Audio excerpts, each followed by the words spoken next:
Hey, everybody. Thank you so much for tuning into this episode of the Chasing Daylight podcast. It's been a while since we've had an interview, and I'm excited for this guest, mainly because I am actually trying to get myself to be a little bit more fit. I've gone through some struggles over the past, 5-6 years with work and kids, and my fitness has declined dramatically. And so I am excited to bring on Brad Thompson, also known. What's your hashtag? What's your Instagram handle? So Brad Thompson Golf Fitness. Brad Thompson Golf Fitness. So you are a golf fitness guru, and I say that because more than one person has told me that. You're working at Elevate is where you're based out of, Correct. right? Yep. Which I have heard just amazing things about. But let's do the hey, let everybody know your background, your story, and what you're all about. All right. So I'll start from the very beginning. So I've been playing golf my entire life, and I'm born and raised here in Las Vegas. So Hey, nice. yeah, I There's know. not too many of us. One of the few. So born and raised here in Las Vegas. Golf has been a huge part of my life, pretty much my entire life.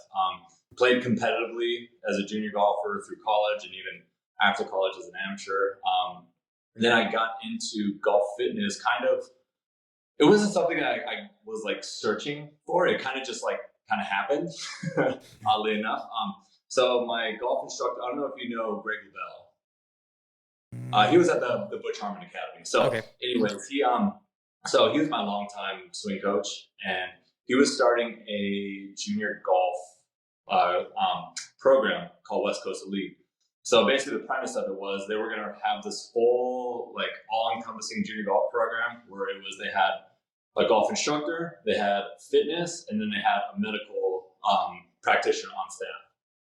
So he's like, hey, I'm starting this. I'm partnered with this chiropractor, and I know you're really into fitness.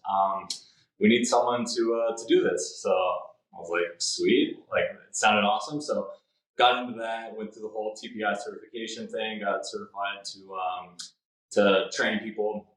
And then the chiropractor was like, hey, I'm starting a gym. I want you to come on board.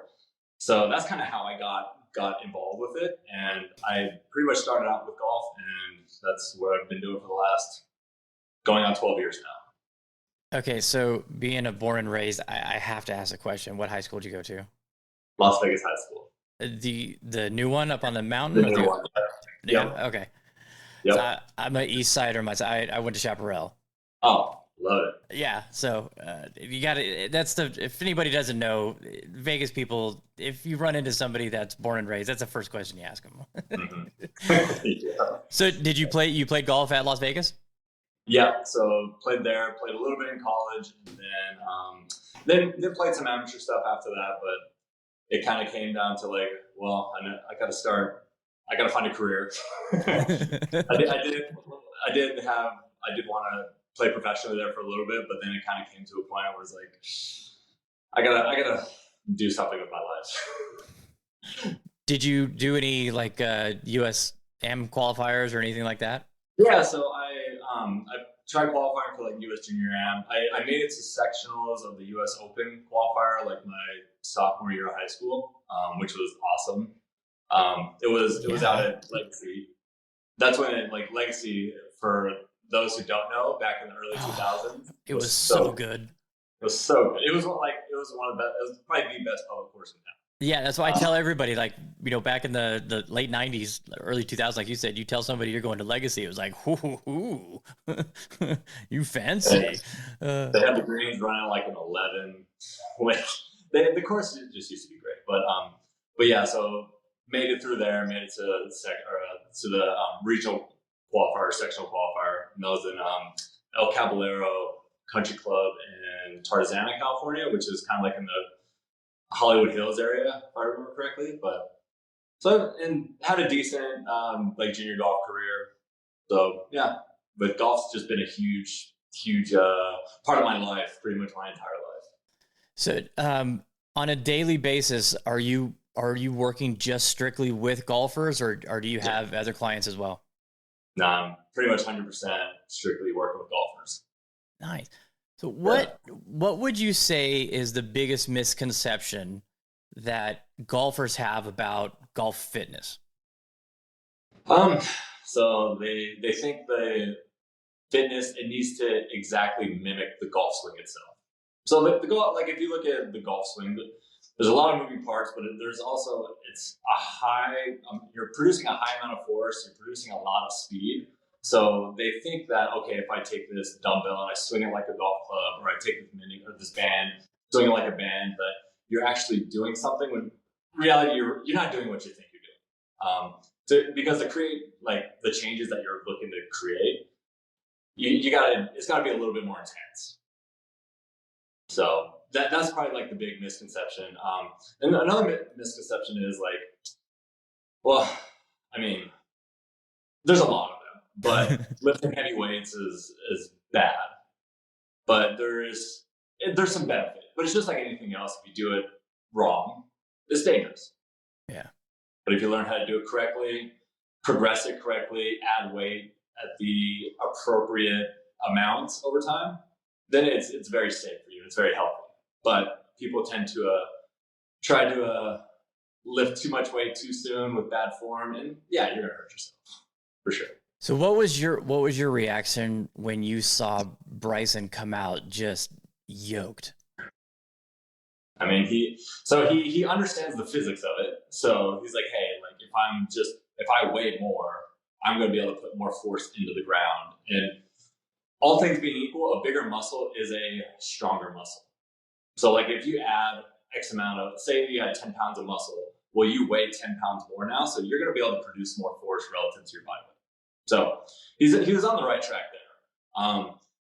I think he might have pushed it a little too far, because what tends to happen is it's a rotational sport. It requires a lot of mobility, and if you do push it to that extreme, you're gonna kind of rob Peter to pay Paul. Yeah. So you're gonna lose some mobility at some point. Like, for example, like if you look at like powerlifters or bodybuilders, like they're really strong, really big. They're not known for being the best movers in the world.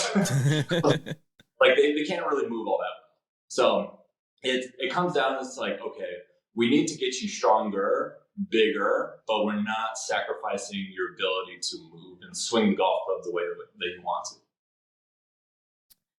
So where would you start with somebody trying to get them to understand how golf fitness can improve their golf game? Because you see the ads, you see the Instagram posts, add 10 yards just by golf fitness. Is that a reality? And how do you, where would you tell somebody to start with golf fitness to improve their golf game? So, I mean, it's kind of like anything else. So if you were to go to, say, the mechanic, and you pull your car in, like they're going to do some sort of like diagnostic. They're going to do some sort of assessment. They're not just going to look at your car and be like, oh, you need this. So really what you need to do is you got to go through an assessment process to really figure out what this person needs. So kind of break it up into a few buckets. So you look at range of motion, you look at strength, or how much force they can produce, and then how much power they have, power or speed. So the first thing that I always start with a movement assessment. So typically what I'm doing with that is I'm just looking at pretty much every joint in their body, and I'm looking, hey, how much range of motion does this joint have? And does it have enough to do what you're trying to do in your golf swing? And it usually is, if someone's struggling with something in their golf swing, they usually don't have enough range of motion to do what they're trying to do. So that's going to be step number one. Because ultimately, like you can get the fastest changes in club head speed and ball speed by taking someone who's kind of stiff and just giving them more mobility. Because just think, like, if someone's trying to make a longer backswing, you have more time to speed that club up. So you got more time to create speed. So giving someone more range of motion is going to be like step one, because that's going to be the easiest, like lowest hanging fruit. And then next, we're looking at how strong are they? Can they produce enough force? So we check lower body, check upper body, and we're just kind of looking for like, okay, are you strong enough to hit it as far as you like? So if they're a little bit low, okay, that's going to be the next lowest hanging fruit that we're going after. Because if you can't just produce the force at all, like it's going to be tougher for you to produce it faster. And then third, we're going to look at power. So we can do like vertical jump, med ball throws, stuff like that. So where we can look at, okay, how's your power with the lower body? How's the power with the upper body? How is it when you're putting it all together? And then we kind of just take all that and just be like, okay, where are the lowest hanging fruits? Where can we put the most effort or most time and get the biggest like bang for our buck initially? So, and you put together a plan based on that, and okay, correct. Yep. That's awesome. Yep. So, how much have you seen the industry change since you've been doing this? Because golf fitness wasn't really a big thing. Everybody started seeing Tiger Woods working out, Rory started working out, and then of course Bryson of late. But has it changed a lot over the last 4 or 5 years? Yeah. Even back to when I initially got into it, it's funny. It's kind of like, if you follow golf, there's always these pendulum swings where it's for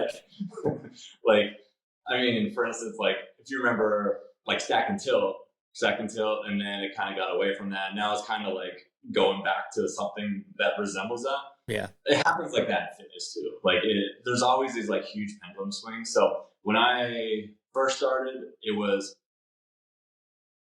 people weren't lifting as heavy. They weren't trying to like push the strength or anything like that. It was more like, okay, let's do lower weight, higher reps, stuff like that. Then it's kind of swung all the way to the other direction where it's like, okay, let's get these guys as strong as possible.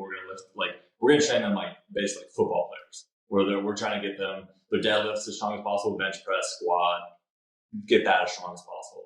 Now it's kind of like swinging back to the middle where it's like they all have a purpose. It just kind of depends on who you have in front of you. So it's definitely like it swings back and forth.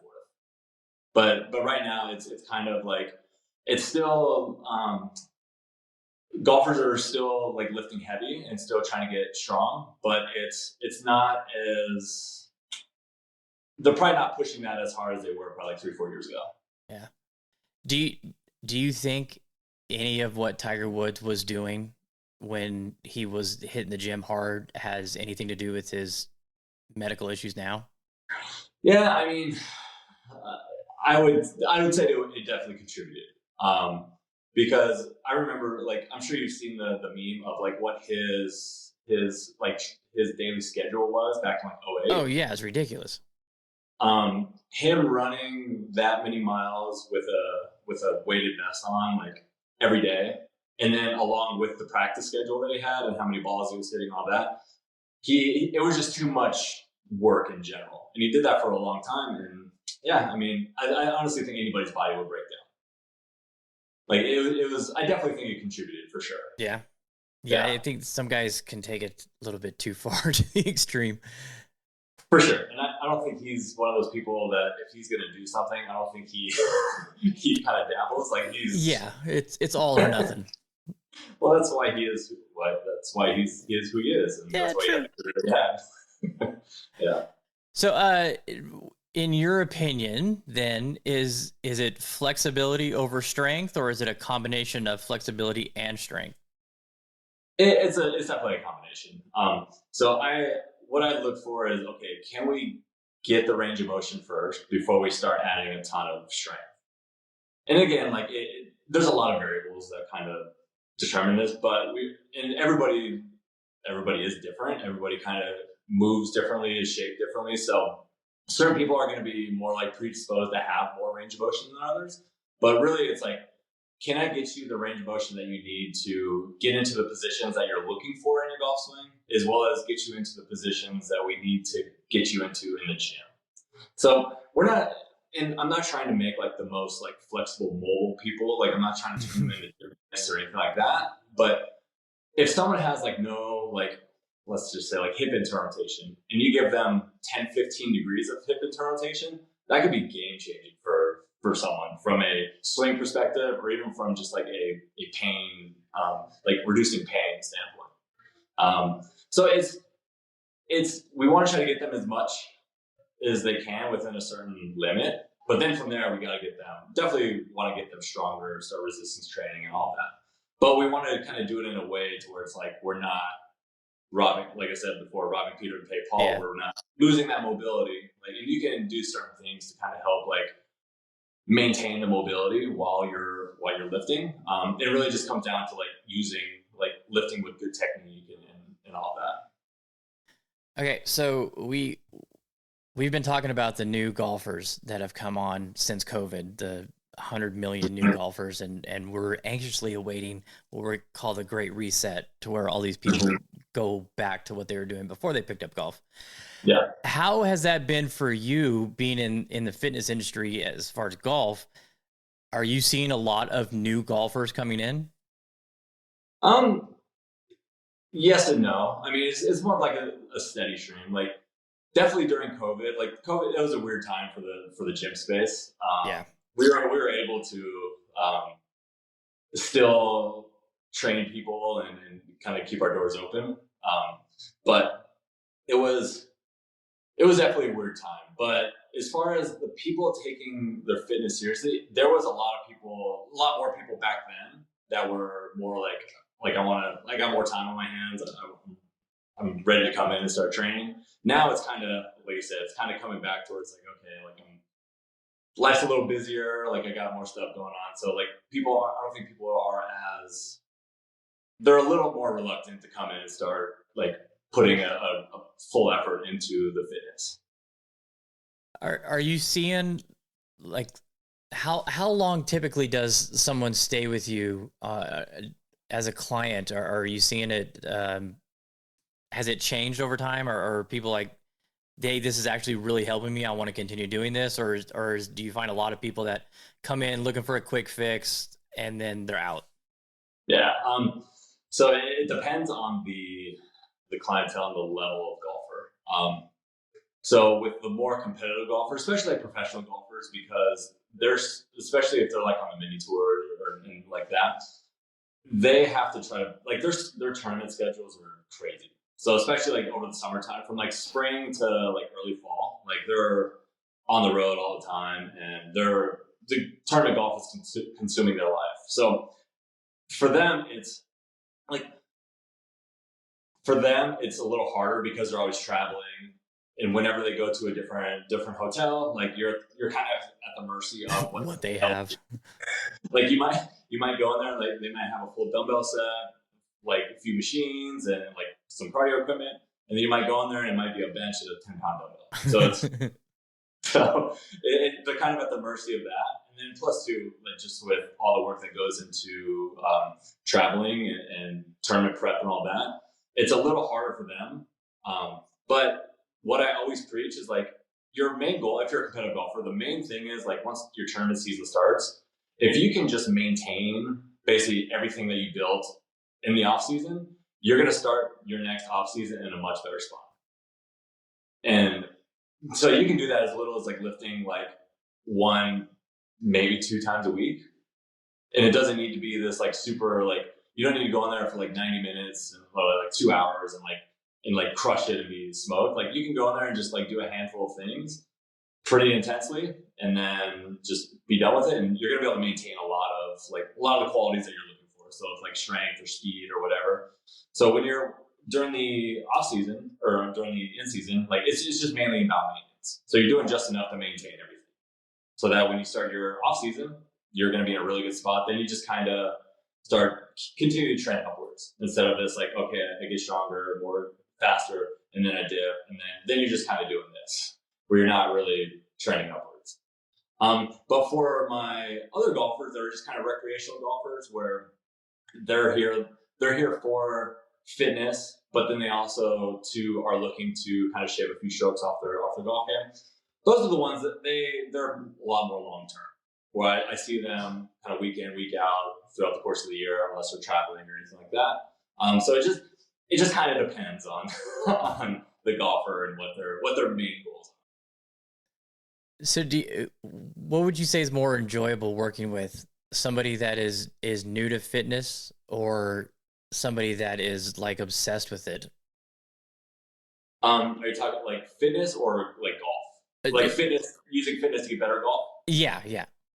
I honestly I enjoy both, but I really do enjoy the people who are coming in. They're like, hey, like I'm trying to do this very specific thing in my golf swing and I can't.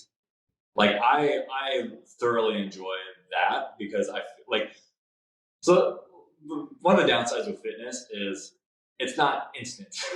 That's what everyone's Right. looking for. They're looking for instant, like, okay, I come in and worked out, like I reach my goals in one session. Like that's unfortunately not how it works. It takes a lot of work over time for a long but with a lot of like, so if I'm working with a golfer, I'm like, hey, like I want to like get into my trail hip and my backswing, like I can make that a little bit more immediate where they can like, I can assess, do my thing, reassess, like, oh, look at all that range of motion. Then we go back and have them swing a club and like, oh my gosh, like I can actually like get into this hip now.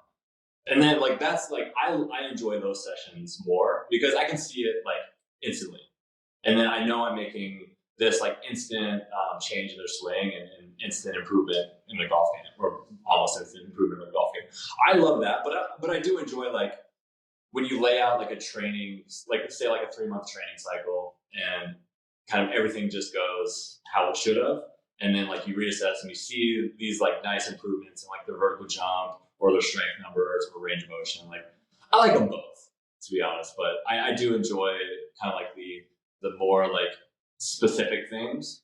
I just because I mean I love golf. I love the golf swing, and I just love like those are fun.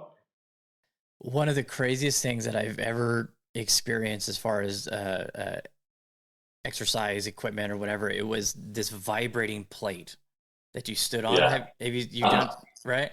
So I had a friend who was one of the teaching But pros at yeah. what's It's a power plate. Power Play. Yeah, he was a teaching pro at Dragon Ridge at when the Nicholas Academy was there, and he was helping me with my swing for a little bit. And he's like, "Here, come over here and stand on this." And I'm not a flexible person whatsoever. Mm-hmm. And he goes, "Just bend down and reach down as far as you can to touch your toes." And so I could barely touch my toes, right? And so he turns this machine on, and I was on it for like 20 seconds, 30 seconds. By the time my palms were like under my feet, and I was like, "Oh my God." He goes, "Now go swing, go swing." And I was like, I need that like on a cart. It's incredible. It was unbelievable. Just that how it freed you up, of course it doesn't last, but the ability to, do work and get to that it's amazing to see how it can change like that. So how many golf professionals are you working with right now? I've got 5, and then I've got a handful of high level amateurs, junior golfers that are going to be really good. Yeah. Are you seeing the junior golf game in Vegas get better? Yeah, absolutely. Yeah. I mean, especially these last 4 years, especially on the women's side or the girls' side, there's some really good junior golfers that are coming out of Vegas, and it's awesome to see. Yeah, we've had Yana on the show before. Yeah, she's awesome. Unbelievable player.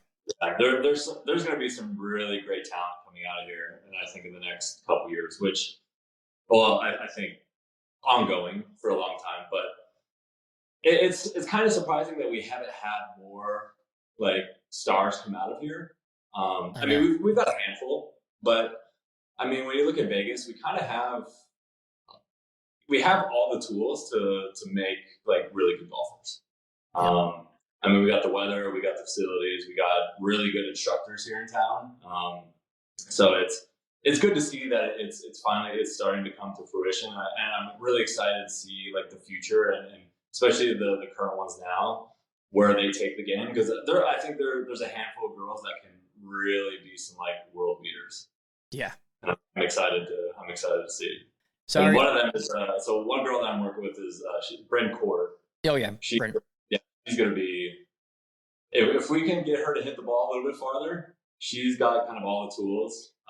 Mentally, I mean, she's like there's something that I've worked with a lot of like really good golfers, and then I've worked with some golfers that were good but never quite like reached their potential or never kind of like broke through.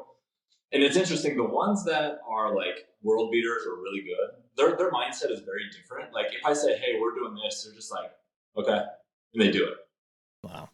They never complain about it. They never like, or even too, like when they're talking about tournaments, like they never, they always say, yeah, I made this mistake, but they never like, it's where they get mad, but they don't get emotional about it. And they just like, they learn from it and they move on. Whereas some of the people that I've worked with in the past that never quite like broke through, if I said, hey, we're doing this, they're like, do we have to do this? Oh yeah, you could just tell right away. So you can just like in the mindset, you can just see something like there's just something different with those girls those players that are like really good, and then the ones that are good but like never quite made it through. It's just their mindset is just different. Like they're always up to the challenge, whereas they just, that's awesome. Even if I can just say the most ridiculous thing, they're gonna be like, okay, and even if let's go.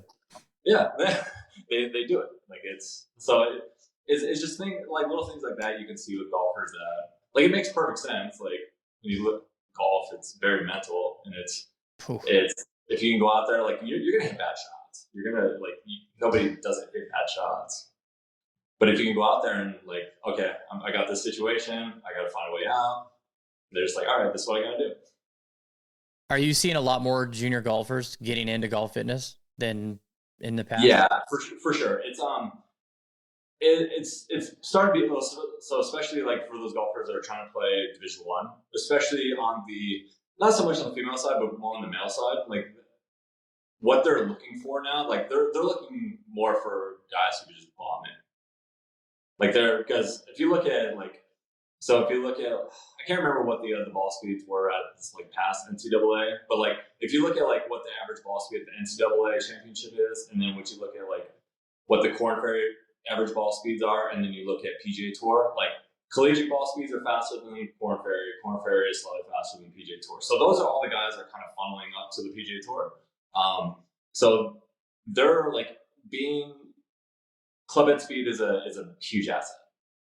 And really, like, if you are not, unless you're just like this, like, naturally gifted golfer, like, just naturally gifted freak athlete, like, you need to hit the gym in some capacity to even compete.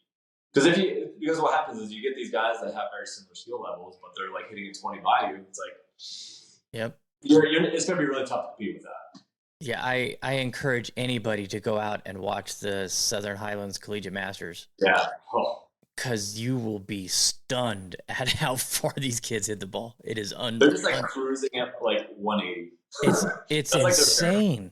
Like it's silly. It really is silly. But if you look at it, that's kind of the future of golf.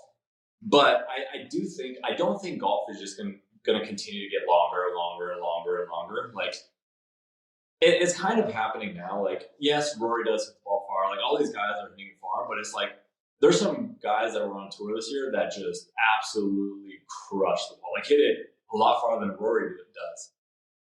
But they're pretty far down on the money list. Yep. So it's like, I don't think it's going to be this thing where I think it's more kind of like this like inverted U-curve kind of deal where it's like, yes, like ball speeds and club head speeds, all that distance is going to get a little bit faster. But I think like, it's not just going to be this kind of ongoing thing. Like, because you still got to keep it on the course. You still got to like position in a good way. And like Rory is like, watching him drive the golf ball, he may be the best driver of the golf ball maybe ever. It's insane. It's insane. For such a thing to watch. In that straight. Yeah. Statistically, he doesn't really hit that many fairways, but he's just like barely off the fairway. He's always relatively in a good spot. Yeah. I think the media likes to jump on, they're hitting the ball so far, and you look at the eras of the past, the guys didn't have the analytics that they have now. They didn't have the computer technology they have now. They didn't have the fitness education that they have now. And I think it's just everything is coming to a head that these guys are taking advantage of everything at their disposal to make themselves just premier golfers. 100%.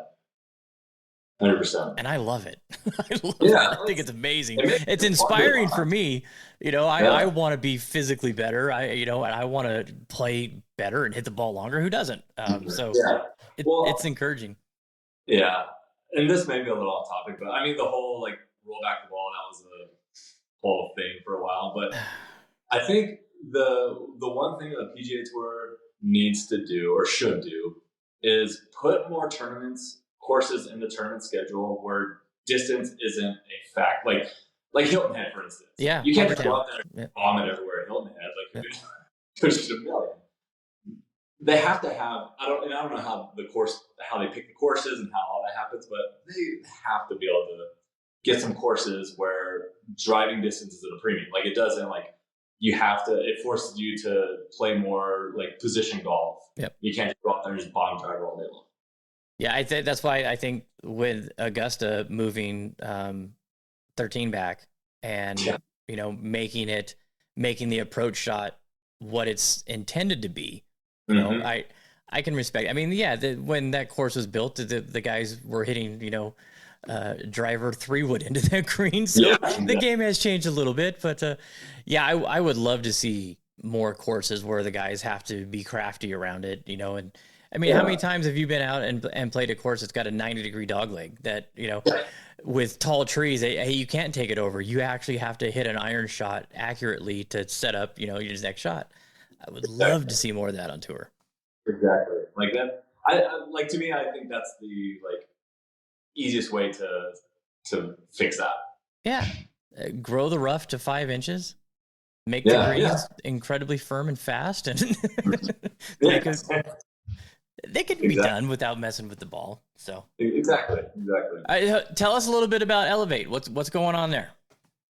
Yeah, so Elevate is a kind of like an all-encompassing facility where, so we do offer fitness, but we do also have medical professionals on staff.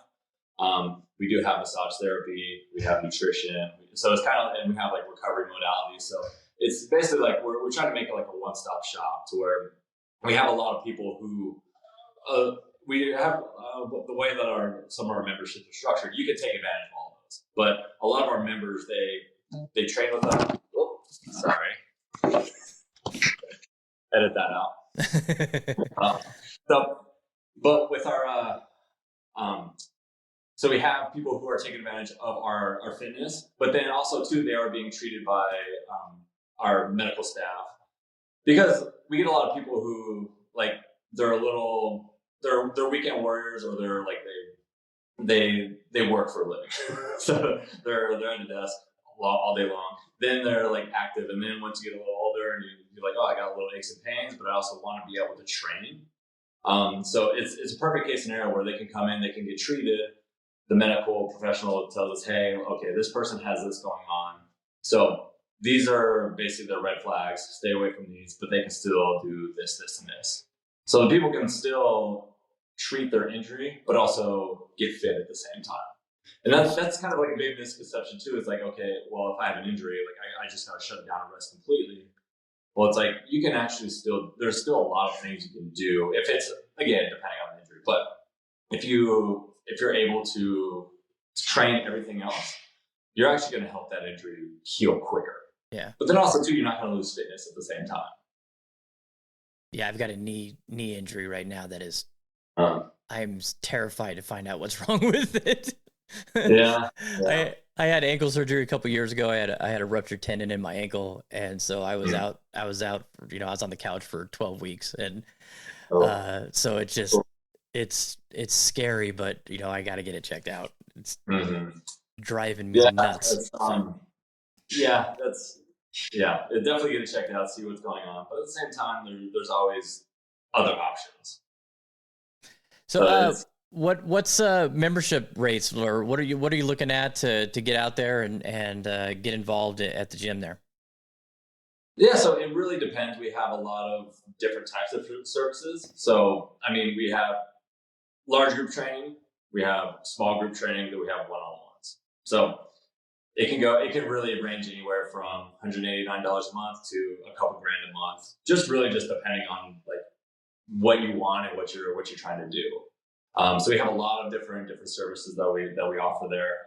What I do so whenever I'm working with a golfer, we always, well, no matter who we have, we always start with an assessment. So the assessment process is kind of like one of our like core pillars that we have here, because even if someone is just coming in like for general fitness, well, it's like we want to make sure that whatever exercises that we're giving you out there, you're not going to get hurt doing them. Yeah. Like perfect example, like I mean, if you want to like do a chin up and your shoulder only goes this high, I was like, well, you need like 180 degrees of shoulder flexion to do a chin up to just hang. So it's like, that's probably not going to end very well. It's something, you're probably going to get hurt. There's something's going to happen. So we can make modifications around that towards like, we can get as close to that exercise as possible without actually doing that and putting yourself in a compromising position. So we always start with that, but then with golfers, if they're looking for like, hey, like I want a program, we always start with the assessment. So it's a movement assessment along with a strength and power assessment. So that we are, and then we have 3D motion capture like K-Vest and all that. So we can really get into the nitty gritty of like, okay, what's really going on in your swing? Then we can look at how your mobility, your strength, your power is affecting your golf swing, looking at the K-Vest data and your 3D data. So for instance, I just worked with a golfer. So her lower body power she's got more lower body power than upper body power. So when we look at the K-Vest, I don't know if you're too familiar with it. Yeah. So it measures pelvis, rib cage, lead arm, wrist, kind of like peak speeds. So her pelvis and rib cage speeds were like at the higher end of like LPGA norms. But then her arm and her wrist, like peak speeds, were at the lower end or even below average. So essentially what's happening is she's creating a ton of power with the lower body that's getting lost getting to the club. Not transitioning. So, yeah. Yep. And then when we looked at her power output, so she had her vertical jump was good, and then her chest pass and sit up and throw. Those are the throws that we use to measure upper body power. They were lower compared to her vertical jump. So when we look at like a training program now, it's like, okay, if we're going to get her to where her lead arm and her wrist are faster in her swing, we got to get those power numbers with the chest pass and sit up and throw closer to the range of her vertical jump. So right now what we're trying to do is we're trying to just basically maintain her vertical jump and her lower body power, but then bring up her upper body power so that they're going to match. And then when you look at her swing too, like she always has a tendency of getting her hips out in front of her way too quickly. Mm-hmm. Because it makes perfect sense. So when you have that, you have all that data, and it's like, okay, this is why you swing the club the way you do. It's very powerful. Yeah, and then it's really cool. So it's like now we put together a program that's like, okay, we're gonna just maintain your lower body power, but now we gotta focus really heavily on getting your upper body stronger and faster to match what your lower body does. And we see that kind of all the time with golfers where they're like, I'm doing this thing in my swing and I don't know why, but we can tell them why. And then when they any golfer, if they know why they do it, they're going to be like, all right, I'm going to all right, this is what we need to focus on. And I'm going to do that. Because that's me. All right. So someone that's listening to this is as inspired as I am. I'm geeked. I want to come down there right now and get an assessment to find out what the hell's going on. What do they go about connecting with you? What do you recommend? So you can either reach me through Instagram. You can just shoot me a DM through there, or you can call Elevate Sports Performance and Healthcare directly, and then you can say, hey, I want to set up an assessment with Brad, and then our front desk will be able to handle that. Awesome. So I'll have all that in the show notes for everybody. I'll have links and everything to the website and phone numbers and everything, and Brad's Instagram. Awesome. Hey, so before we go, we got some Vegas. You're born and raised, so I gotta drill down on some Vegas stuff. What's your favorite course in town? Are we talking private, public? Whatever. Just if someone says, "Hey, I got a tee time here," you're like, "I'm in. Let's go." Yeah. So Southern Highlands is probably my favorite private course. Outside, I haven't played Shadow. I haven't played the Summit. I haven't played the Win. So those are the only 3 courses in town I haven't played. But Shadow's amazing. Or I'm sorry, Sohi's amazing. I just love that when you're out there, it's so green. There's so many trees. You don't feel like you're in Vegas. Yeah, that's how Shadow is too. You don't feel like you're in Vegas at all. Close second would be like Las Vegas Country Club. Love that place. Mm-hmm.